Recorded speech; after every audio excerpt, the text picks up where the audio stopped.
sorry, he'd have to tell Matron. But what do you expect in my 90s? Samuel felt his breath laced with the panic of wrongdoing, for he was still caught in the shrouds of the past. He lay in the narrow bed, eyes closed a little longer to let himself return more gently to the present and the waking day.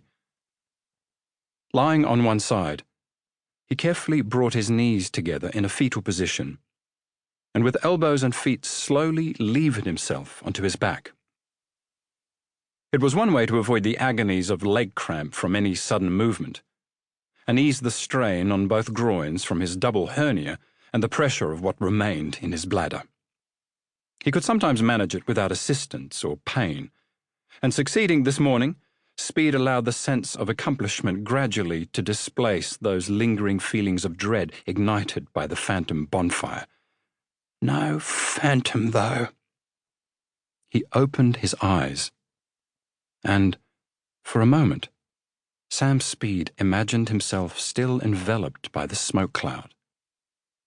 The morning light coming from the window was white and opaque, through which only shadows moved, like fog on the Swan River outside, or the Thames at Chatham. Until he realized he was also incarcerated in his blindness, or very nearly so. The bad eye had been scarred as a boy, and from then on was permanently misted, like pale opal. The authorities put it down to a cataract, not knowing that cataracts are usually another affliction of age. The other eye had been all right until his middle years, when it also began to fail. But, praise God, I can still see a little, Sam thought, in silent morning prayer. Enough to read the newspaper, anyway, with the help of a large magnifying glass, once the eye settled, hunched over a table in the day room, the page 6 inches from his face, like some decrepit Sherlock Holmes. He laughed. Not that it was worth the bother, filled with talk of depression and now war, though he could still get a chuckle from the comic cartoon. Books were out, however, had been for a long time.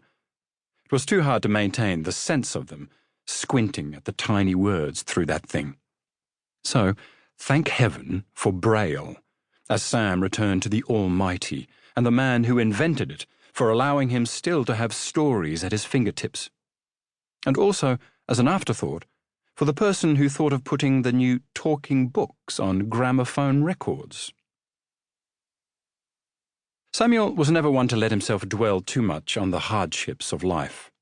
Such things were better left to his dreams.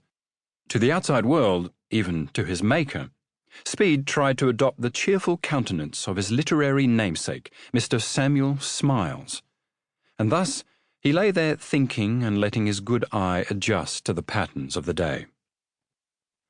Good was a relative term, of course, for Sam's sight was such that anything much beyond the end of his arm was a blur.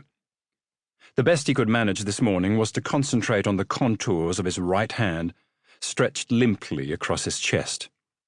A thin, brittle hand, wrinkled like tissue paper, through which the bones stuck out as ridges and the blue river veins ran as if through a painted landscape, mottled brown with freckles like the summer country around the Vassar.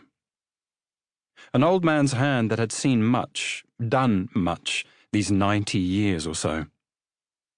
The strength that once allowed him to lift a chaff bag or dig a garden bed had departed long ago, however, as had the interest in his own anatomy. Besides, as vision failed, his other senses had become more acute. And as the emotions roused by smoke and fire receded into the darkness, they were replaced in Samuel Speed's consciousness by the early morning dormitory sounds of those about him.